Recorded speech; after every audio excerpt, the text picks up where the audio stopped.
Sexuelle à l'école, Macron franchit une étape absolument abjecte. On sait très bien que son intention, en tant que fer de lance du wokisme à vomir, c'est de transformer nos petits-enfants en cheptels, tout à fait dociles, mis à la disposition, et je pèse mes mots, de tous les pédophiles, les pédocriminels que Macron, ses acolytes, la Macronie, protègent depuis des décennies. On voit bien l'affaire Epstein qui explose. Elle explose parce que c'est la volonté des États-Unis qu'elle explose parce que c'est la volonté des États-Unis, avec son président, aussi fantasque et imprévisible soit-il, le président Trump, qui veut mettre un grand coup de pied dans la fourmilière nauséabonde de ce wokisme qui n'avance même plus masqué. La preuve en est.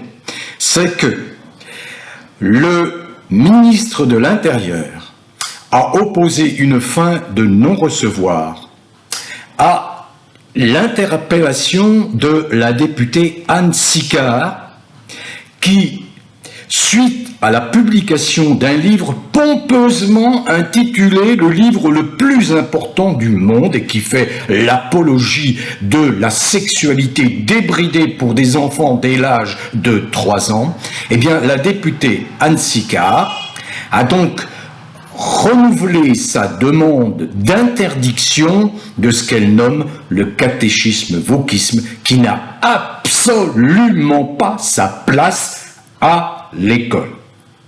Alors vous le savez, je fais partie de ceux qui dénoncent ce crime contre les enfants commis en France. En France, la France, c'est l'épicentre de tout ce qui fait vomir. Pourquoi? Parce que nous avons malheureusement, et c'est un drame absolu, à la tête de l'État français, deux individus, dirais-je, dont la mission est de dénaturer la vie.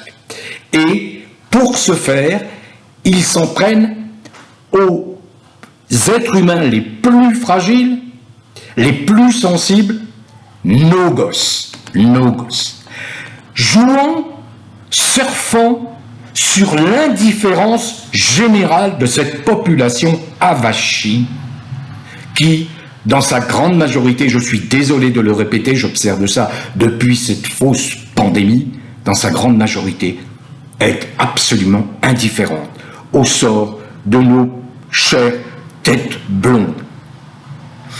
Heureusement, il existe des personnalités admirables qui ont bien identifié ce danger immense, car les enfants, c'est le bien le plus précieux pour la famille, pour les êtres humains. Les enfants sont notre continuité. Les enfants sont symboles, synonymes d'amour. Le wokisme est là pour détruire les genres, détruire tout ce qui peut différencier les sexes. Oui, bien, ces campagnes abjectes, abominables, pour faire avaliser le fait que il n'y aurait pas que 2 sexes. Non, il y aurait une multitude de genres. À qui veulent-ils faire avaler ces absurdités, ces conneries monumentales, puisque la biologie est là, elle parle, elle est constante. Il n'y a que 2 sexes, il n'y en a pas 36, c'est partout dans le monde. On voit bien des chefs d'État ou de gouvernement comme Viktor Orban ou Madame Giorgia Meloni en Italie, mais partout il y a des réactions, sans parler de la Russie, sans parler de la Chine, sans parler de l'Afrique qui est très respectueuse de la nature, où on renforce maintenant les règles contre tous ces déviants qui veulent nous faire prendre des vessies pour des lanternes. Il n'y a que 2 sexes, il n'y en a pas 40. À l'exception des hermaphrodites qui sont à considérer avec beaucoup de compassion, parce que là c'est une anomalie génétique à la naissance. Donc mon propos n'est pas de revenir sur les genres. Il y a un sexe féminin, c'est XX, et un sexe masculin, c'est XY, il n'y en a pas d'autre. Mais voilà, donc à l'occasion de la sortie de cet infâme livre hein, qui fait l'apologie, qui incite à toutes les débauches, parce qu'il faut prendre les mots comme ça, quand vous... Je reprends le terme de Silvano Trotta, hein, parce qu'il y a beaucoup de commentaires, il y a beaucoup d'associations, bien évidemment, qui réagissent. Écoutez bien un petit peu ce que dit Silvano Trotta. Est-ce que enseigner le sexe oral et anal, hein, à des enfants, c'est normal? C'est quoi le but? À des enfants de 9 ans, c'est quoi le but? Et après, vous savez, c'est toujours l'inversion des analyses, des jugements, des valeurs. Et ensuite, vous avez ces macroniens, le cinglé, le détraqué Macron en tête, qui va annoncer qu'il va lutter contre la violence sexuelle à l'école. Mais, voyons, il y a des observateurs, il y a des sociologues qui analysent les choses, qui ne se contentent pas de l'écume, comme ce Macron, hein, et qui expliquent, mais c'est fou. Les agressions sexuelles en France, dans les écoles, ont explosé. On parle de 800 000 agressions sexuelles dans les écoles françaises. Mais attendez, pourquoi?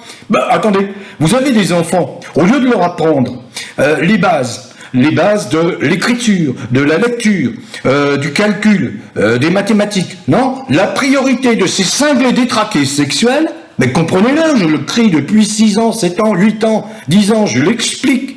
Bon, avec d'autres, bien sûr, hein. Leur priorité, c'est de dénaturer.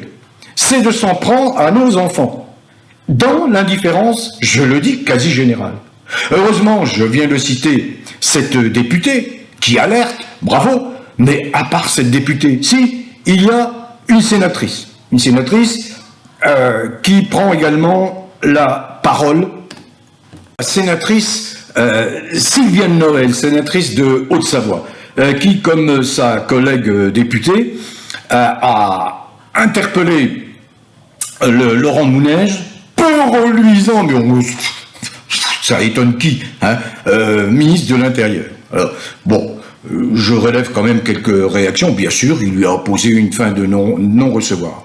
Alors, quand il s'agit d'enseigner aux enfants toutes les pratiques sexuelles des adultes, là, il y a bien évidemment autorisation générale. Mais lorsqu'il s'agit d'aller consulter les réseaux sociaux, ah non, interdiction. Interdiction d'aller consulter les réseaux sociaux en dessous de 15 ans. Vous voyez, l'absurdité, quoi. On est en absurdistan. Voilà. Mais pire que ça, on sait très bien que la France est une entrée en pleine dégénérescence, décadence, parce qu'un groupuscule s'est emparé du pouvoir. Parce qu'un groupuscule, en réalité, a pu bénéficier de sommes d'argent considérables qui ont été injectées dans le système politique pour le dévoyer. Ça a commencé sous Mitterrand et même un peu avant avec Pompidou. C'est-à-dire que c'est des Pierre Berger, c'est des Yves Saint-Laurent, c'est des détraqués sexuels, vous voyez, qui arrivent là, et puis qui se disent il faut faire avancer la cause wokiste, c'est-à-dire qu'on puisse, nous, assouvir toutes nos pulsions, même les plus salaces, et il n'y a pas de limite, il faut également qu'on puisse s'en prendre, bénéficier des gosses, qui sont des proies parfaitement dociles, proies sexuelles parfaitement dociles. Voyez, bon voilà, on en est là, c'est abject, c'est l'abomination.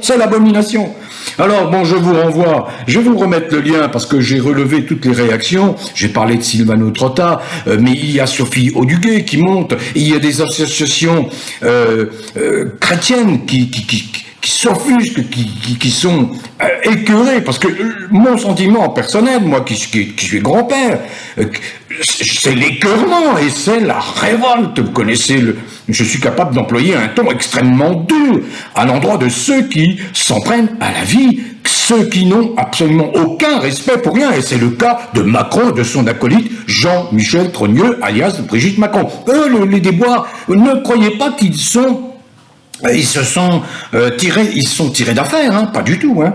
Là, j'apprends par exemple que le 20 mars, il y a eu le parquet national financier a fait une perquisition au siège Rothschild et notamment ils ont interviewé, ils ont interrogé Ariane de Rothschild, qui est très proche de Macron, c'est elle qui l'a embauché, Macron, vous voyez? Et les Rothschild, on sait très bien ce que c'est. Vous voyez, la panique au Moyen-Orient, qui est responsable derrière? Ce sont les Rothschild. On ne crée pas un État, dans un territoire qui est déjà constitué. On ne crée pas une verrue qui s'appelle Israël avec une poignée de sionistes qui ont des comportements absolument les plus criminels. Vous voyez bien ce qui se passe, hein? Donc, bon, voilà, les Rothschild, vous les situez, mais ce sont les mentors, les Rothschild, hein, ce sont les mentors de Macron. Mais bon, je cite Sophie Duguay, je cite les Mamans Louves, je cite SOS Éducation, j'ai parlé de l'écho chrétien, j'ai parlé de Silvano Trotta qui monte au créneau. Il y en a beaucoup, hein, parce que c'est un tollé général sur le seul le canal d'information où il reste de la liberté d'expression, c'est-à-dire X, le réseau de Elon Musk. Partout, y compris sur YouTube, vous êtes piégé, bridé. Dès que vous utilisez un mot qui va déplaire à Macron, vous allez être pas forcément censuré, mais on va limiter l'audience de votre vidéo, j'en sais quelque chose, hein. Vous allez passer d'un coup de 70 000 à 5 000, voilà, parce que vous avez dit quelque chose qui déplaisait, par exemple, aux sionistes ou aux wokistes.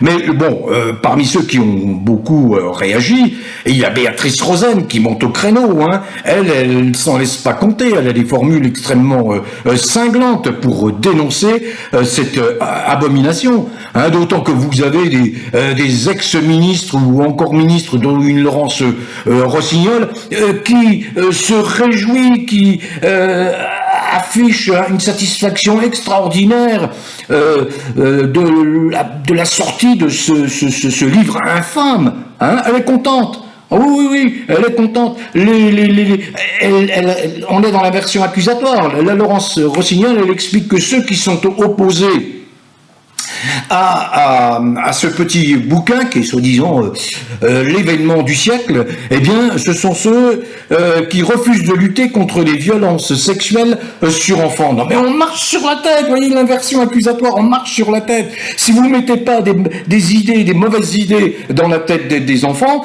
ils vont pas être perturbés. Voyons, l'enfant, je vais pas réexpliquer, vous avez des pédiatres, des psychologues qui connaissent mieux le sujet que moi. Mais enfin, bon, un gosse, il est en construction dès sa naissance jusqu'à l'âge de 15, 20 ans. Il est en construction, mais la période la plus fragile, c'est jusqu'à l'adolescence.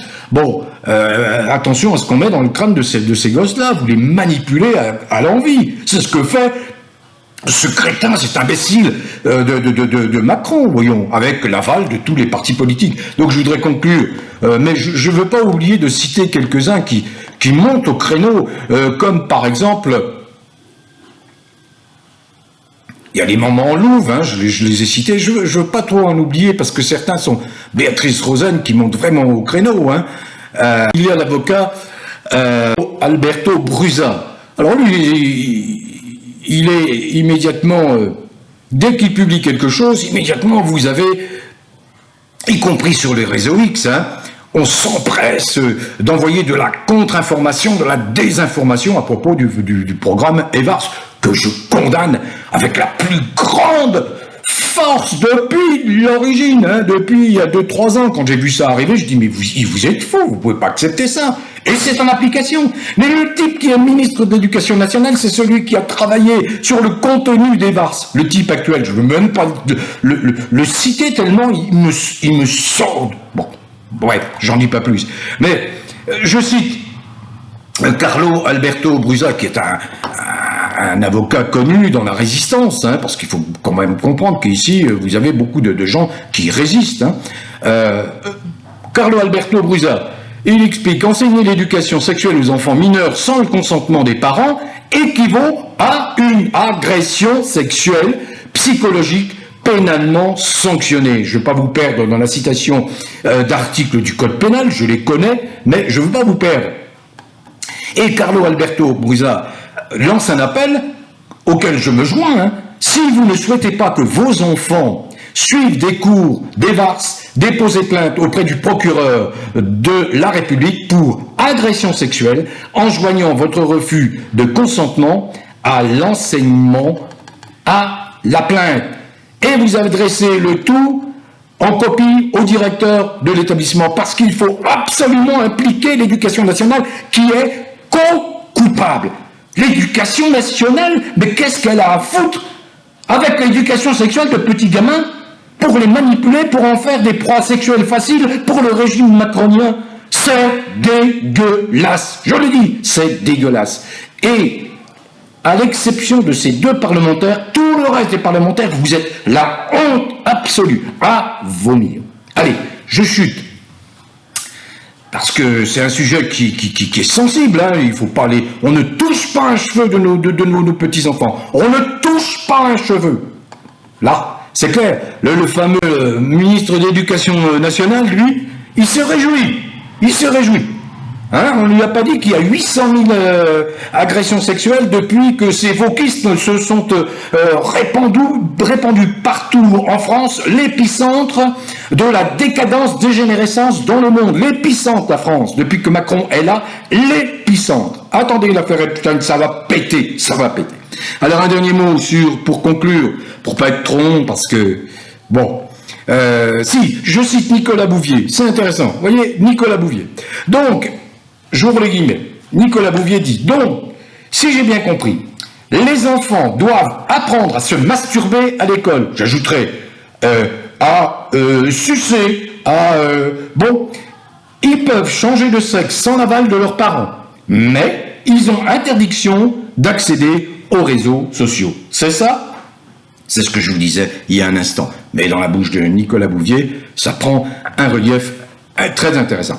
Dernier mot sur la mascarade, pour vous donner un peu mon sourire. Mascarade des élections municipales. Voyez donc, ils ont tous gagné. Oui, ah oui, oui. Voyez le tourne-cul Attal, Gabriel Attal. Oh, nous sommes partout. Oh, nous avons essaimé. Oh mon Dieu. Oh mon Dieu. Oh mon colocataire bientôt de l'Élysée. Mon chéri Macron et mon chéri Jean-Michel. Ou mon chéri. Oh mince. Bon, allez. Trèfle de plaisanterie. Disait le lapin avant la luzerne. Il est temps de casser la croûte. Eh bien, municipale, qui était une élection courue, qui était prisée par les Français, une élection de proximité. On aimait se retrouver, on connaissait les élus, bref. C'est une dégringolade historique de la participation. Si j'accepte 2020 avec cette fausse pandémie, hein, n'importe quoi, bon, 2020. Mais si je comprends, si je prends, l'élection de 2001, élection municipale, je parle de l'ensemble de la France, hein, le taux de participation. 66%, 2001, 2008, petite baisse, 65,20%. Et 2014, chute, 62, petite chute, mais chute néanmoins. 62,10%. Et 2026, la pantalonnade explose au grand jour. 2026, 57% de participation. À une élection municipale, c'est un phénomène, c'est un enseignement majeur. Oh, il ne faut pas s'attarder là-dessus, les merdias pourris. Non. Non, il préfère vous raconter que l'Iran est en train de perdre la guerre. Ce qui est totalement faux. Hein, ce qui est totalement faux. Bon, voilà. Donc les élections municipales, je vais prendre un exemple. Quand vous avez le choix à Paris entre la peste et le choléra, la peste, c'est la Rachida Dati, une macronienne. Ils ont tout fait hein, pour qu'elle soit élue. Y compris la CNAFO, bon, je ne sais pas trop l'identifier celle-là. Elle se retire pour que la Dati puisse passer. Et puis vous avez un type qui s'appelle Grégoire, qui, avec Anne Hidalgo, a caché, a dissimulé des faits de pédocriminalité très très très graves dans des établissements d'enseignement de la capitale. Et il s'appelle ce monsieur Grégoire. tous ces gens-là n'ont aucune vergogne. C'est comme le Bayrou, qui continue à avoir 8000 fanatiques sur 30 000, je crois, votants à Pau, si je ne me trompe pas. Il y en a quand même encore 8000 fanatiques de Bayrou. 8000. Vous imaginez? Quand je vous dis, le niveau de conscience en France a cruellement baissé. Le niveau d'instruction a cruellement baissé. C'est dramatique. C'est dramatique. Donc voilà, les élections municipales, eh bien, passé, il n'y a rien à voir. Non-événement absolu. Donc, je conclus là-dessus. Je suis un abstentionniste absolument convaincu, comme l'était la philosophe Simone Veil, pas celle qui a voté les lois sur l'avortement, Simone Veil, la philosophe résistante aux côtés du général de Gaulle, qui a expliqué que les partis politiques sont, dans leur organisation actuelle, un non-sens absolu et qu'ils ne peuvent absolument pas représenter la démocratie. Donc, abstention. Toutes ces élections ne servent à rien. Il faut changer complètement les règles du vivre ensemble dans la communauté française. Et dans ces sous-communautés, les communes, les départements, ce que vous voulez. Il faut changer les règles totalement. Vous n'êtes pas représentés. Vous êtes cocufiés depuis 70 ans. Cocus, les Français, cocus. Moi y compris. Mais on a deux attitudes quand on est cocu. Soit on accepte, on courbe les chines, on est d'accord, et là, on n'a plus rien à dire. C'est là une grande partie des Français. Soit on n'accepte pas. Moi, je fais partie de ceux qui n'acceptent pas. Non. Parce que, comme beaucoup, la vie peut être magnifique si elle n'est pas entravée. Or, on est entravé par des crétins, des imbéciles, des nullards. Des nullards, vous voyez? Parce que ces nullards peuvent arriver au pouvoir parce que les règles le leur permettent. Voilà. Ton un peu vif, pardonnez-moi. Allez, passez une belle journée. Bon vent à tous. Prenez soin de vous. Portez-vous bien.